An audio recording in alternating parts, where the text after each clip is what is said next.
اعوذ باللہ من الشیطان اللعین الرجیم بسم اللہ الرحمن الرحیم ان اللہ وملائکتہ یصلون علی النبی یا ایھا الذین آمنوا صلوا علیہ وسلموا تسلیما اللہم صل علی محمد وآل محمد وعجل فرجهم واشرنا معهم وزدنا محبتهم۔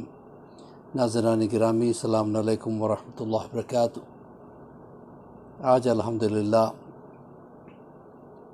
تربیت اولاد کے حوالے سے ہمارے نوجوانوں کے لیے، ہمارے بچوں کے لیے جو چیز ہم لے کے آج آئے ہیں، یہ لیسن نمبر 104 ہے۔ گزشتہ مرتبہ میں نے بتایا تھا کہ انسان تقوی اختیار کرے۔ بغیر تقوی کے امام کی محبت دل میں آ ہی نہیں سکتی۔ محبت کا دعویٰ کرنا اور بات ہے، محبت یعنی محبت دل میں رکھنا اور بات ہے، اور یہ بغیر تقوی کے نہیں ہے۔ رسول اللہ صلی اللہ علیہ وسلم سے پوچھا گیا کہ تقوی کہاں ہونا چاہیے، تو رسول اللہ نے اپنے سینے پہ ہاتھ مار کے کہا کہ تقوی یہاں ہونا چاہیے۔ مطلب کیا ہے؟ تقوی والا حلیہ بلانے سے تقوی نہیں کہلاتا۔ ماتھے پہ سجدے کا نشان بھی ہے، ہاتھ میں تسبیح بھی ہے، اور شریفانہ لباس بھی ہے، یہ تقوی نہیں ہے۔ تقوی دل میں ہونا چاہیے۔ جب دل میں تقوی ہوتا ہے تو تقوی آنکھوں میں بھی ہوتا ہے، تقوی کانوں میں بھی ہوتا ہے، تقوی ہاتھوں میں بھی ہوتا ہے، تقوی پورے وجود میں آ جاتا ہے۔ چند چیزیں اگر انسان اپنے اندر پیدا کر لے تو متقی ہو جائے گا۔ سب سے پہلی بات تو یہ ہے کہ انسان اپنے آپ سے کانٹریکٹ طے کرے۔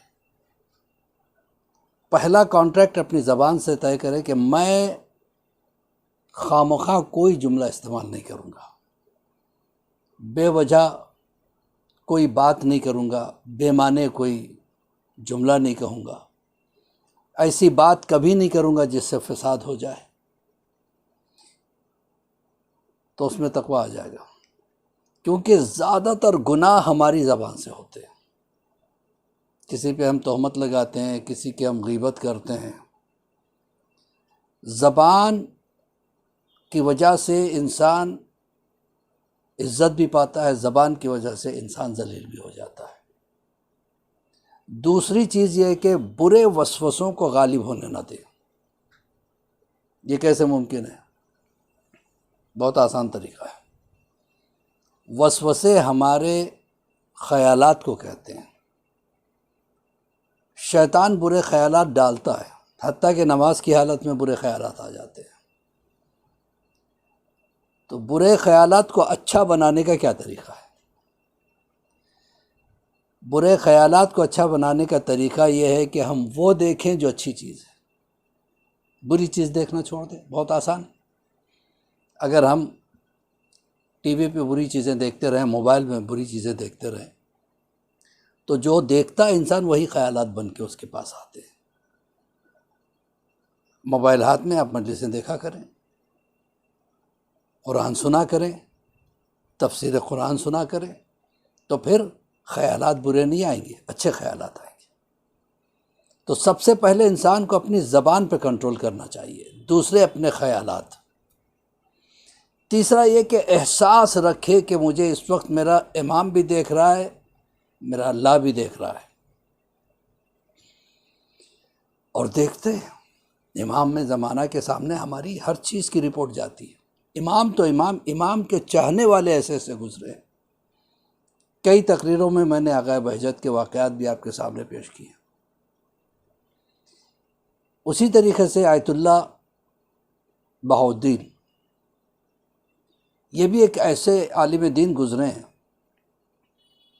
ان کے پاس ایک اسٹوڈنٹ پڑھنے کے لیے جاتا تھا۔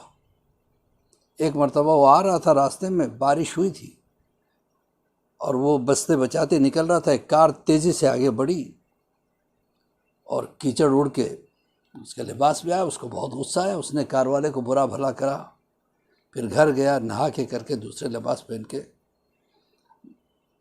پڑھنے کے لیے اپنے استاد کے پاس پہنچے۔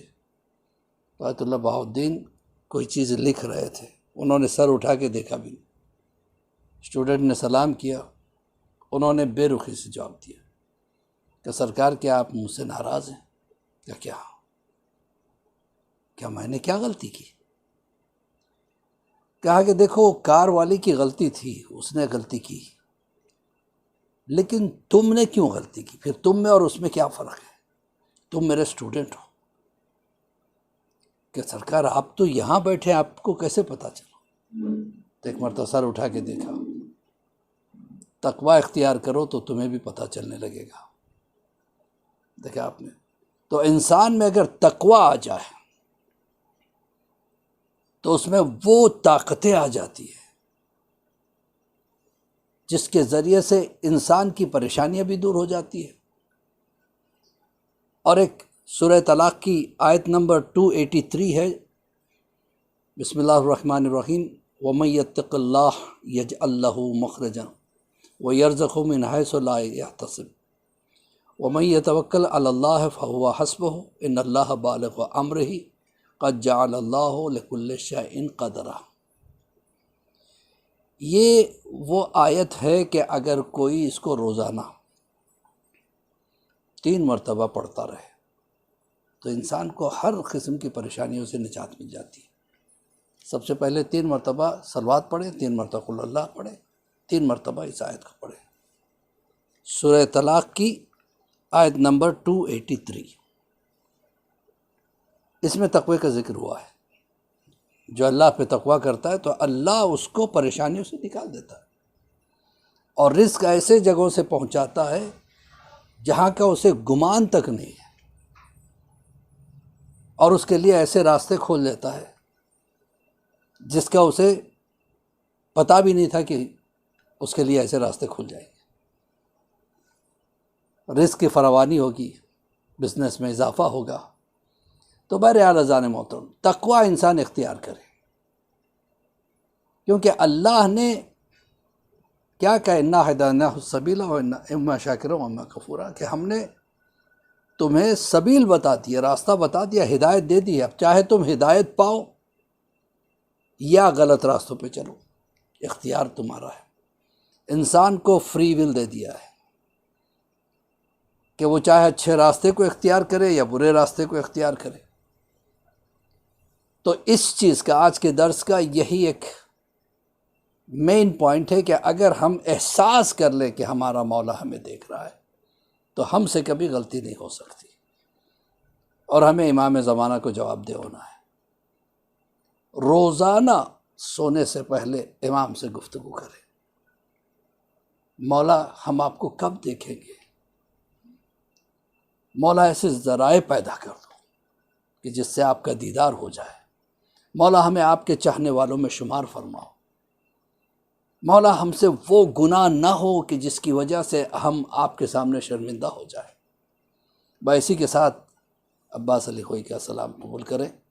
ہم سب مل کے دعا کرتے ہیں، پروردگار ہماری یہ جو کچھ چھوٹی سی کوشش ہے اسے قبول فرما، ہمارے گناہ نے کبیرہ و صغیرہ کو معاف فرما دے۔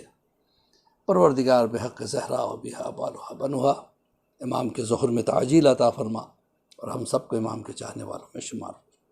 السلام علیکم ورحمۃ اللہ۔